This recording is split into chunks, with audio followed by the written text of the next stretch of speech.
Meta के CEO mark Zuckerberg ने artificial general intelligence यानी एजीआई विकसित करने की योजना की घोषणा की है और इसे सार्वजनिक उपयोग के लिए जिम्मेदारी पूर्वक ओपन सोर्स करने का इरादा है। जुकरबर्ग ने वीडियो में कहा, यह स्पष्ट हो गया है कि अगली पीढ़ी की सेवाओं के लिए पूर्ण सामान्य बुद्धिमत्ता का निर्माण करना आवश्यक है। हमारा दीर्घकालिक दृष्टिकोण सामान्य बुद्धिमत्ता का निर्माण करना, इसे जिम्मेदारी से ओपन सोर्स करना और इसे व्यापक रूप से उपलब्ध कराना है ताकि सभी को लाभ मिल सके।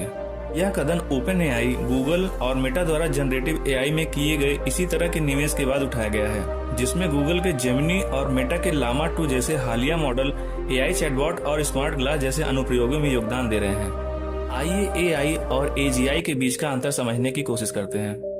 एआई उन मशीन या कंप्यूटर सिस्टम को डिफाइन करता है जिसमें ऐसे कार्यों को करने के लिए डिजाइन किया गया है जिनमें आमतौर पर मानव बुद्धि की आवश्यकता होती है। इन कार्यों में समस्या समाधान, अनुभव से सीखना, प्राकृतिक भाषा को समझना और पैटर्न को पहचानना जैसी क्रियाएं शामिल होती हैं। पर एजीआई एआई को एक कदम आगे ले जाता है, जबकि एआई कार्य विशिष्ट है।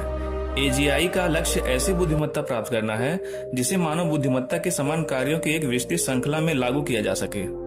यानी एजीआई एक ऐसी मशीन होगी जिनमें मनुष्य की तरह विभिन्न क्षेत्रों में ज्ञान को समझने, सीखने और लागू करने की क्षमता होगी।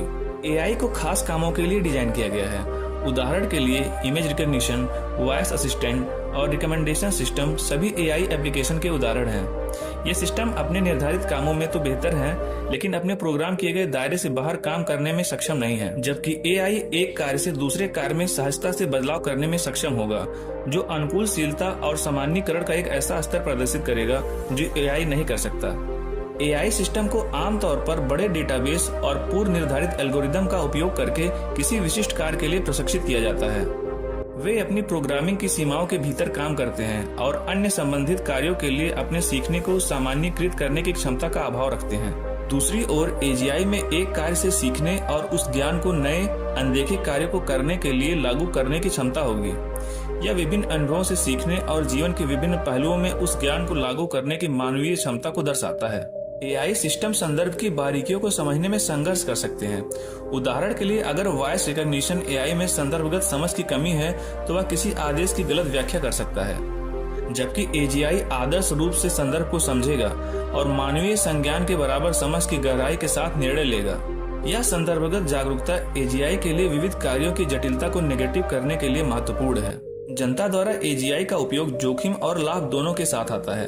सकारात्मक पक्ष यह है कि यह सहयोगी प्रयासों के माध्यम से एजीआई विकास को गति दे सकता है और विविध दृष्टिकोणों के सामने ला सकता है। पारदर्शिता भी बढ़ सकती है क्योंकि उपयोगकर्ता प्रौद्योगिकी के बारे में जानकारी प्राप्त करते हैं।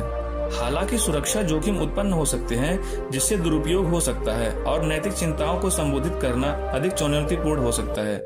एजीआई का अनियंत्रित विकास कंपनियों के लिए प्रतिस्पर्धात्मक नुकसान और नियामक चुनौतियों को भी संभावित नुकसान कर सकता है। आने वाले समय में क्या एजीआई मानव मस्तिष्क को टक्कर दे पाएगा? आप हमें अपने कमेंट के माध्यम से जरूर बताएं। धन्यवाद। ऐसे ही और रोमांचक वीडियोस को देखने के लिए हमारे वीडियोस को लाइक करें और चैनल को सब्सक्राइब करें। धन्यवाद।